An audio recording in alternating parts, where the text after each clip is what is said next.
오늘 아침 전북권 주요 뉴스입니다. 김우영 전주교대 총장이 직원 폭행 의혹에 대해서 사실이 아니라고 해명했지만 관련 증거와 증언이 잇따라 거짓말 논란이 일고 있습니다. 일명 민식이법이 시행된 뒤 전국에서 처음으로 사망사고를 낸 운전자가 검찰에 기소됐는데 안전시설 보강도 과제로 제시됐습니다. 코로나19로 운영 중단된 경로당과 복지관 등이 도내에서도 문을 열기 시작하면서 지역사회 감염을 막기 위한 방역이 비상입니다. 전라북도는 오늘 구름 많다가 밤부터 흐려져 내일 새벽부터 30에서 80mm의 비가 내리겠습니다. 여러분 안녕하십니까? MBC 뉴스투데이 이어서 전북권 뉴스입니다.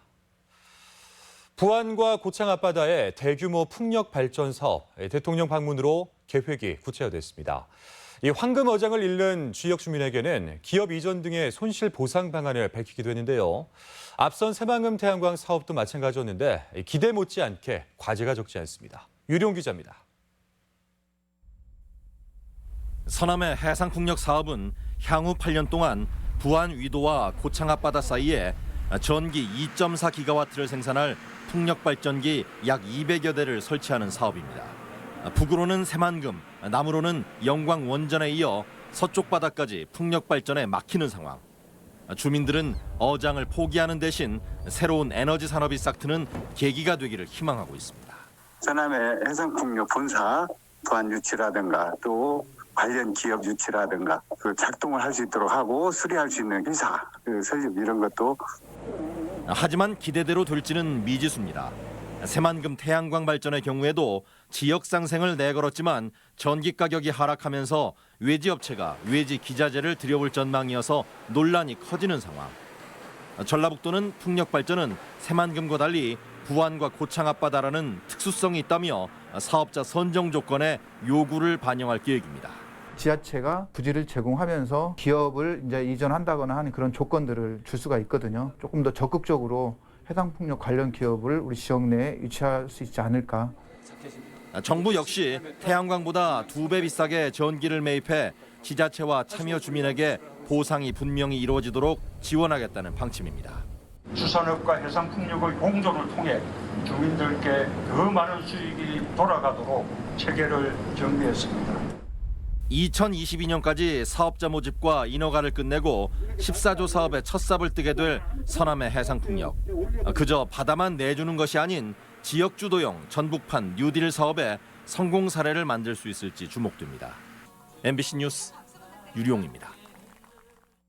민주당의 뒷받침으로 남원 공공의대 설립에 탄력이 기대됩니다. 김태년 민주당 원내대표는 어제 21대 국회 첫 번째 교섭단체 연설을 통해 새로운 감염병 위기에 대처하고 K방역의 성공을 위해 국립공공의대 설립이 필요하다고 밝혔습니다. 이에 따라서 20대 국회에서 무산된 뒤 21대 다시 발의된 공공의대 설립 법안에 빠른 처리가 예상되고 있는데 남원 설치를 위한 당내 의견 수렴도 이미 마친 것으로 알려졌습니다. 네, 직원을 폭행했다는 이유로 정직 처분을 받은 전주교대 총장 사건, 지난주에 보도해드렸습니다. 단순한 신체 접촉이었다는 총장의 말과 달리 전주교대 직원들의 구체적인 증거 제시가 잇따르고 있습니다. 조수영 기자입니다. 교직원을 폭행했다는 논란으로 지난해 교육부로부터 정직 1개월 중징계를 받은 전주교대 김우영 총장. 징계 수위가 정해지자 피해 직원 A씨에게 합의서를 내달라고 강요한 의혹까지 뒤늦게 제기된 바 있습니다. 총장님이 나보고 이런 확인서를 좀 써주래 하시면서 그 내용을 이렇게 보여주시더라고요. 총장님한테 유리한 내용이었어요. 본인은 폭행을 하지 않았고. 김 총장은 여전히 가벼운 접촉이었을 뿐인데 해당 직원이 과민한 반응을 보였다는 입장. 그런데 폭행 피해 당사자인 A씨는 거짓말이라며 반박합니다. 거기서 밀면 안 되는 곳에서 밀었기 때문에 제가 중심을 못 잡고 이제 넘어지면서 제가 의자하고 소파하고 같이 나둥글면서 이제 부분을 사건 당일 A씨가 입원한 전주 시내 한 병원이 작성한 진단서. 목뼈 등에 염좌가 있다는 소견인데 당사자의 말을 빌려 폭행을 원인으로 적어놨습니다. 당시 목 부위를 찍어놓은 사진에도 울긋불긋하게 멍이 든 자국이 선명합니다. 김 총장의 해명 쉽게 납득이 가지 않습니다. 이제 어리드 액션 세게 밀었다면은 소파로 그냥 이렇게 엎어졌겠죠. 소파 앞에서 그랬으니까. 그 직원이 옆에 2명이 있고.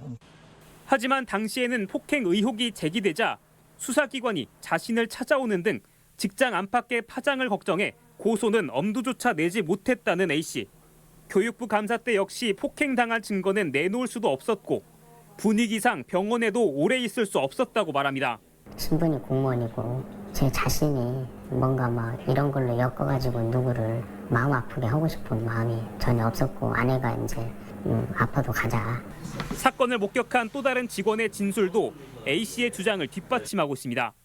A씨가 총장의 주말 공식 일정을 수행할 교직원을 찾기 어렵다고 보고하자 김 총장이 불쾌감을 표시하면서 강한 물리적 접촉이 있었다는 건데 교육부 감사 때는 쉬쉬하던 분위기였지만 직원들은 그 이후 총장의 인사 전횡이 계속되자 더는 참을 수 없다며 진상을 밝히겠다는 입장입니다.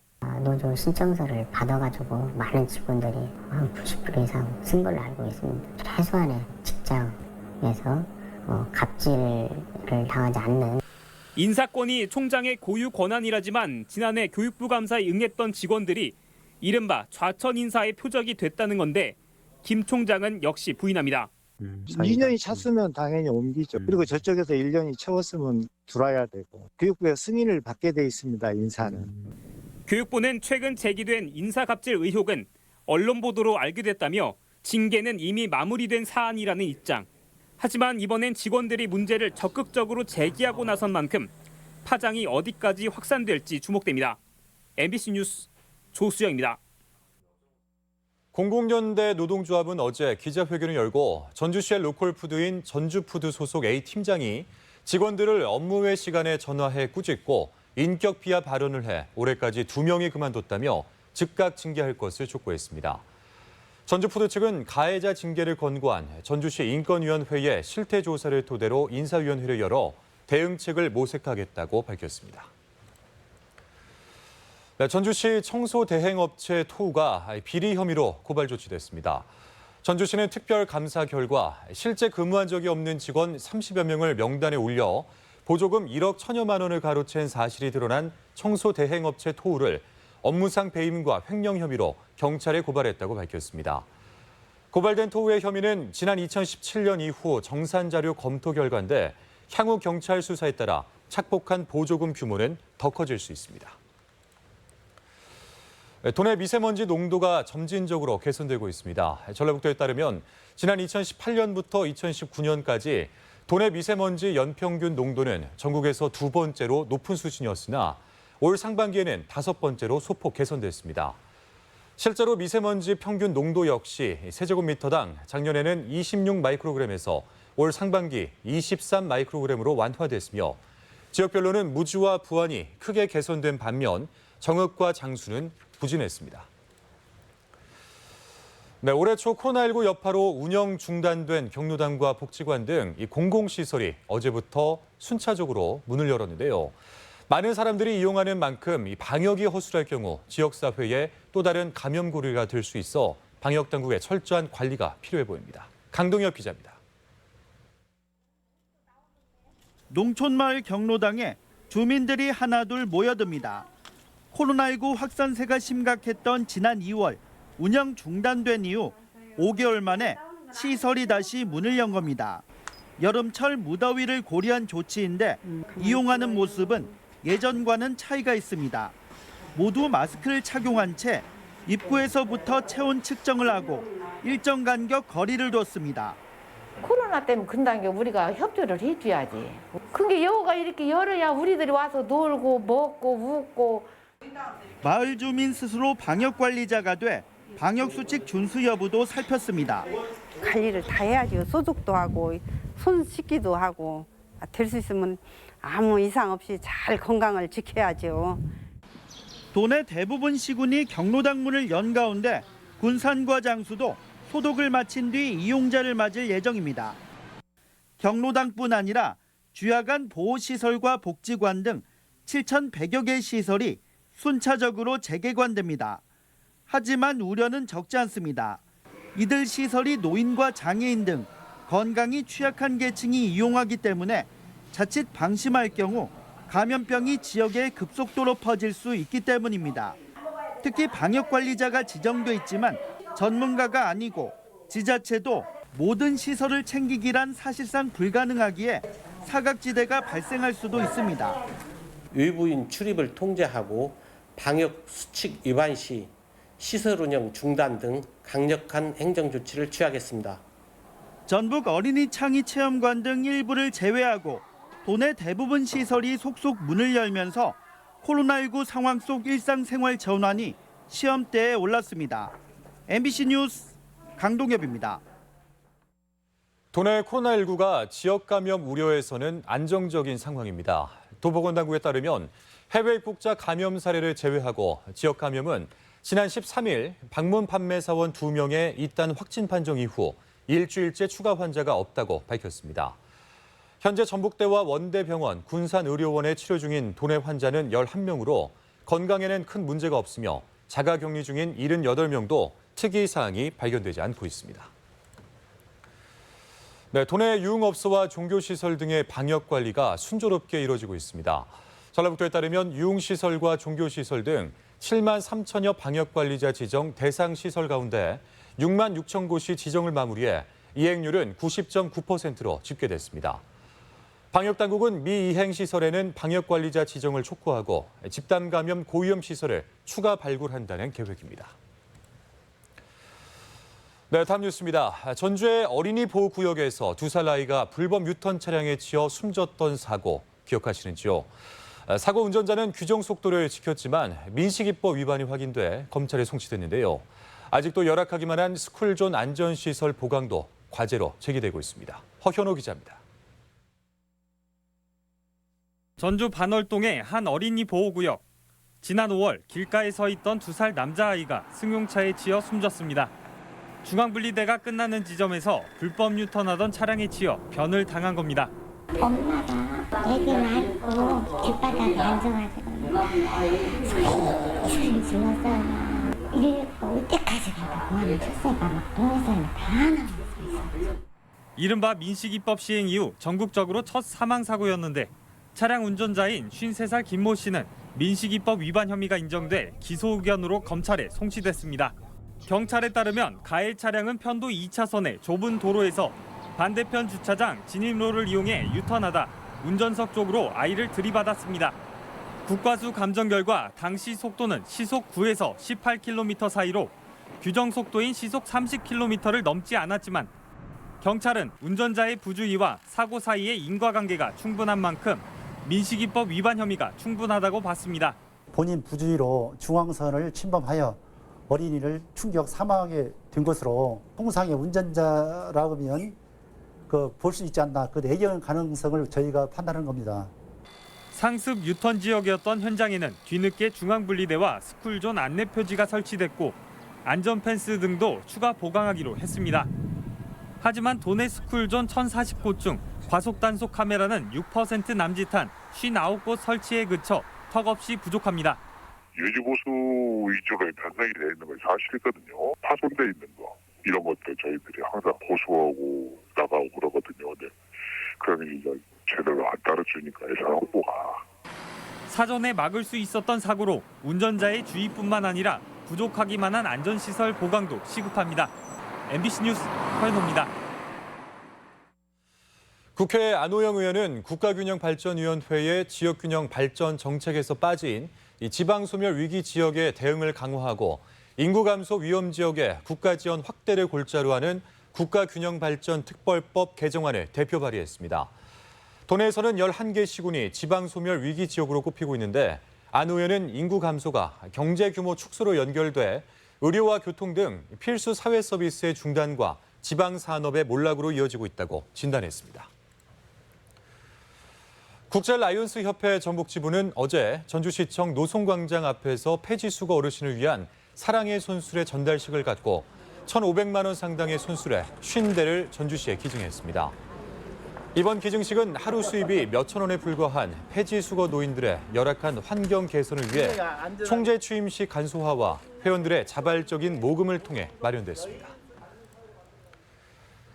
코로나19로 위축된 농산물 소비 활성화 방안이 추진됩니다. 농촌진흥청은 코로나19로 위축된 농산물 소비 활성화를 위해 리마인드 농산물 데이 캠페인을 추진한다고 밝혔습니다. 리마인드 농산물 데이는 3월 3일 삼겹살 데이와 6월 9일 유구 데이처럼 농산물 소비 확대를 위한 마케팅으로 적극 추진됩니다. 네, 어제 국회에서는 한상혁 방송통신위원장 인사청문회도 열렸는데요. 이 지상파 방송의 정책이 쟁점이었습니다. 지역 방송과 관련해서는 경영난 해소에 질문이 잇따랐지만 구체적인 답변은 없었습니다. 광주 MBC 김철원 기자입니다. 제5기 방송통신위원회 위원장으로 내정된 한상혁 후보자 청문회에서는 지상파 방송사들의 천문학적 재정 적자가 화두였습니다. 수천억 적자 늪에 빠진 경영 상황이 개선되지 않으면 방송의 공영성을 지킬 수 없을 것이라며 방통위가 나서 방송사 재원 구조의 큰 구조를 바꿔야 할 때라고 주장했습니다. 40년간 동결되어 있던 KBS 수신료를 인상을 적절한 규모로 해야 할 때가 왔다. 그리고 이 KBS 수신료 인상으로 인해서 여유가 생긴 방송 광고의 여유분들을 타 방송 매체로 이전시키는 이런 시장의 선순환을 만들지 않고서는 지금 이 지상파의 위기를 극복하기가 굉장히 불가능해진 게 아니냐. 지상파 방송사 중에서도 특히 사정이 어려운 지역 방송을 위해 무슨 고민을 하고 있는지를 따져 묻는가 하면 서울의 대형 방송사들이 지역 방송사들 어려움에 대해 나몰라라는 현실에 대해서도 질타가 이어졌습니다. 2012년 한국방송광고진흥공사는 MBC 본사와 지역 MBC 방송사 간의 광고 매출 비중을 합리적인 수준으로 유지하는 네트워크 지원 방안을 밝힌 바 있습니다. 하지만 아직까지 이행되지 않았고 오히려 더 악화되고 있는 실정입니다. 한상혁 후보자는 지상파 방송사들의 어려움에 공감하고 대책을 고민하고 있다면서 지역방송 지원 대책에 대해서는 원론적 수준의 답변을 내놓았습니다. 사적개혁에 의해 가지고 결정이 되는 문제이기 때문에 저희들이 직접적으로 관여하거나 할 수 있는 문제는 아니라고 생각을 합니다. 하지만 말씀하신 대로 지역방송의 존폐가 걸려있는 상황이기 때문에 그런 부분에 있어서 합리적인 대안이 도출될 수 있도록.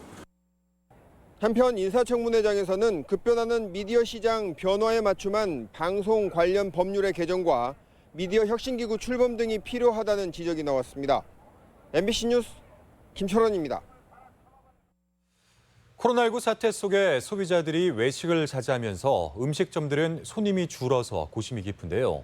임실군이 이 코로나19 예방 수칙을 준수하는 음식점을 안심식당으로 지정해서 운영하기로 했습니다. 지역 소식 김하영 기자입니다. 코로나19 사태 속에 임실군이 안전한 외식 환경 조성을 위한 안심식당을 운영합니다. 음식을 덜어 먹을 도구를 비치하고 종사자는 마스크를 쓰는 등 4대 방역 수칙을 준수하는 음식점에는 안심식당 스티커가 부여되며 온라인 홍보와 위생용품도 지원됩니다. 코로나19 장기화로 인해 생활 방역 수칙을 준수하는 음식점을 대상으로 안심식당을 지정하여 코로나로부터 안전한 임시를 만들어 나가겠습니다. 정읍시 귀농인 한영석 씨가 전국 최초의 한국 무형문화유산 전통 누룩 분야 명인으로 선정됐습니다. 한영석 명인은 지난 2018년 쌍담동 닭곡마을에 귀농해 양조장과 교육장, 체험시설을 갖춘 발효 연구소를 운영하며 누룩의 제조 기법을 연구하고 발전시켜왔습니다. 한 대표는 앞으로 한국 무형문화유산 명인으로 활동하며 전통 방식의 누룩을 띄워내는 기술을 계승자에게 전승, 보존하게 됩니다. 남원시 보건소가 코로나19로 치매 검진이 어려운 고위험군 어르신들을 위해 찾아가는 이동검진 버스를 운행합니다. 이동검진 버스는 주 3차례 운영되며 치매 전담 간호사가 간단한 질문으로 치매 가능성이 높은 대상자를 가리는 1차 선별 검사를 진행한 뒤 2차 진단 검사가 필요할 경우 협력병원 진료 예약을 돕게 됩니다. 치매 조기 검진과 관리를 철저히 해서 치매 예방과 부양가족의 경제적 부담이 해소되도록 노력해 가겠습니다. 순창군이 오는 10월부터 6달 동안 65세 이상 어르신을 대상으로 ICT를 활용한 비대면 건강관리 서비스를 제공합니다. 순창군은 영양사와 운동 처방사 등으로 구성된 전담팀을 구성해 스마트폰 앱으로 실시간 전송된 어르신들의 운동량과 혈압 등 건강 상태를 모니터링하고 비대면 상담을 통해 개인별 건강 정보를 제공할 예정입니다. MBC 뉴스 김하연입니다. 노인들의 치매 치료에 치유 농업이 적극 활용될 예정입니다. 농촌진흥청은 보건복지부와 업무 협약을 맺고 원예와 동물, 반려곤충 등을 매개로 한 치유 농장과 치매 안심센터를 연계해서 노인들의 치매 예방과 인지 강화, 가족들의 마음 치료를 돕기로 했습니다. 다음 달부터 운영될 치유 농업 프로그램은 야외 활동이 많고 충분한 거리 두기가 가능해 포스트 코로나 시대에 적합한 프로그램으로도 주목됩니다. 다음은 행사와 문화 소식을 전해드리겠습니다.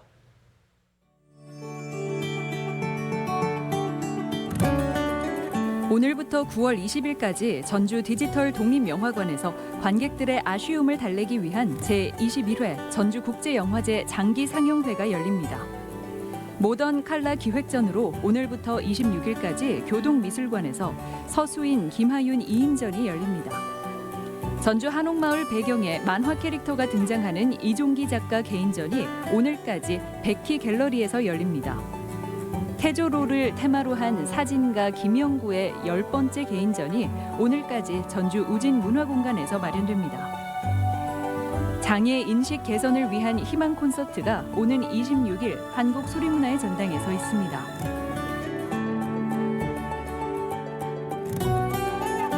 전북형 뉴딜 정책의 방향성 정립과 실천 과제 도출을 위한 전북형 뉴딜 토론회가 오늘 전북도 의회에서 개최됩니다. 드론 축구 전국 대학 협의체 출범식과 토론회가 오늘 전주대학교에서 있습니다. 4명의 동화 작가가 들려주는 동화적 삶의 인문학 특강이 오늘부터 29일까지 매주 화요일과 수요일 최명희 문학관에서 진행됩니다. 전라북도 자원봉사센터는 오늘까지 전라북도 청년봉사단 자원봉사 프로그램을 공모합니다. 완판본 문화관에서는 어린이, 일반인들을 대상으로 한 문화예술교육 참여자를 모레까지 접수합니다.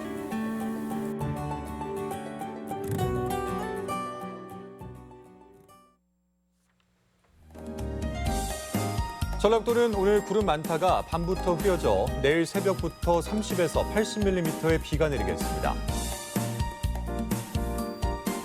지역별 기온입니다. 전주는 아침 기온 22도에서 낮 기온 30도, 익산 21도에서 30도, 동북권 무주는 21도에서 31도, 장수 20도에서 29도, 서해안권 군산은 21도에서 29도, 고창은 22도에서 29도 등을 기록하겠습니다. 현재 초미세먼지 농도는 정읍과 완주는 보통 수준을, 나머지 대부분 지역은 좋음 수준을 보이고 있습니다. 오늘 하루 미세먼지와 초미세먼지 농도는 원활한 대기 확산으로 좋음과 보통 수준이 나타날 것으로 예상됩니다.